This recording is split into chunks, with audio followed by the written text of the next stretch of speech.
नमस्कार, मी पंजाब डक। आज आहे 25 मार्च 2025 आणि राज्यातल्या सर्व शेतकऱ्याला सांगू इच्छितो की कारण की राज्यामध्ये आता सर्व शेतकऱ्याचा कांदा काढणं चालू आहे, त्याच्यानंतर गहू काढणं चालू आहे, काही शेतकऱ्याचा हरभरा काढणं चालू आहे, ज्वारी काढणं चालू आहे आणि रॅकवर देखील शेतकऱ्याचा द्राक्षाचा माल देखील आहे। म्हणून राज्यातल्या शेतकऱ्याला खास करून अंदाज देणार आहे, ज्यांचा कांदा काढणी चालू असेल तर तुम्ही काय करा, 31 मार्च पर्यंत तुम्ही तुमचा कांदा काढून घ्या। कारण की राज्यामध्ये 31 मार्च पासून ते जवळपास 7 एप्रिल पर्यंत म्हणजे जवळपास 7 दिवस राज्यात मध्ये अवकाळी पावसाची शक्यता आहे। म्हणून हा अंदाज लक्षात यायचा।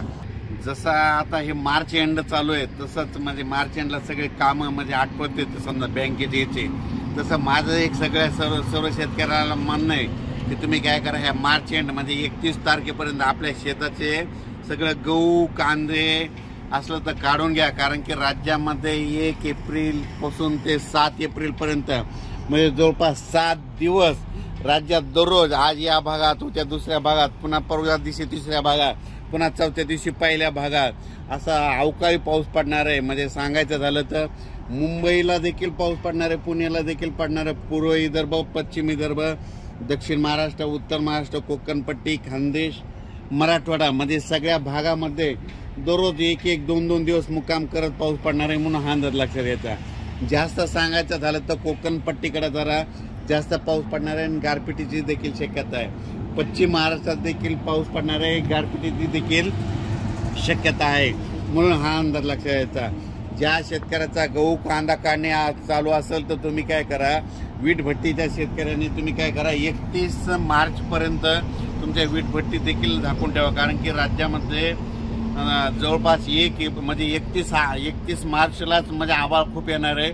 31 मार्च ते 7 एप्रिल म्हणजे जवळपास त्या म्हणजे अवकाळीचा मुक्काम जवळपास 7 दिवस राहणार आहे। आतापर्यंत इतका मुक्काम राहत नाही, पण दररोज 2-2 दिवस भागात म्हणजे आज 2 दिवस या भागात, पश्चिम महाराष्ट्रात 2 दिवस, उद्या मराठवाड्यात 2 दिवस, असा परत पुन्हा पश्चिम महाराष्ट्रात 2 दिवस, पुन्हा विदर्भात 2 दिवस, असा भाग बदलत जवळपास 7 एप्रिल पर्यंत राज्यात अवकाळीचं संकट आहे।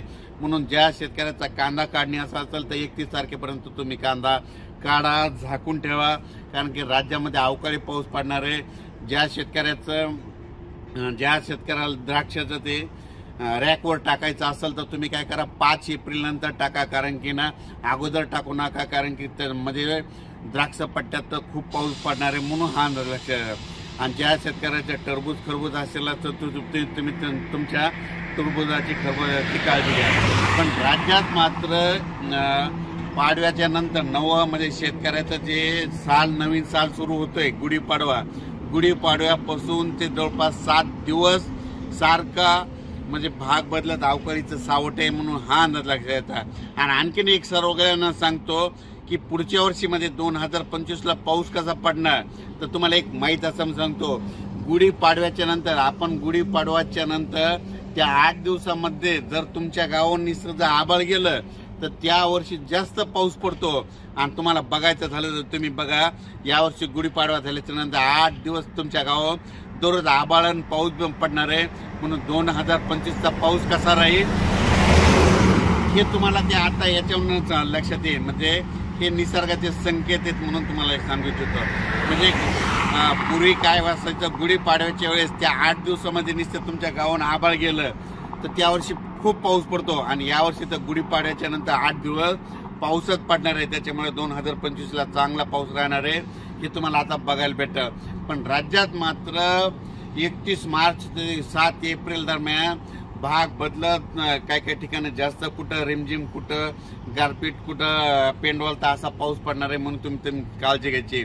म्हणजे सुरत पासून ते इकडे कोल्हापूर पर्यंत राज्य या पट्ट्यात जास्त पाऊस पडणार आहे। म्हणून हा अंदाज लक्षात। मुंबईवाल्याला पाऊस पडणार आहे, पुणेकडे पडणार आहे आणि नगर जिल्ह्यात जवळपास सगळीकडेच पाऊस आहे। पण सगळ्यात जास्त म्हणजे कोकणात जास्त आहे, कोकणपट्टी जास्त, आणि पश्चिम महाराष्ट्रात आणि उत्तर महाराष्ट्रात जास्त प्रमाण राहणार आहे। म्हणून हा अंदाज लक्षात घ्यायचा। अचानक बदल झाला तर उद्याच एक मेसेज दिला जाईल। धन्यवाद।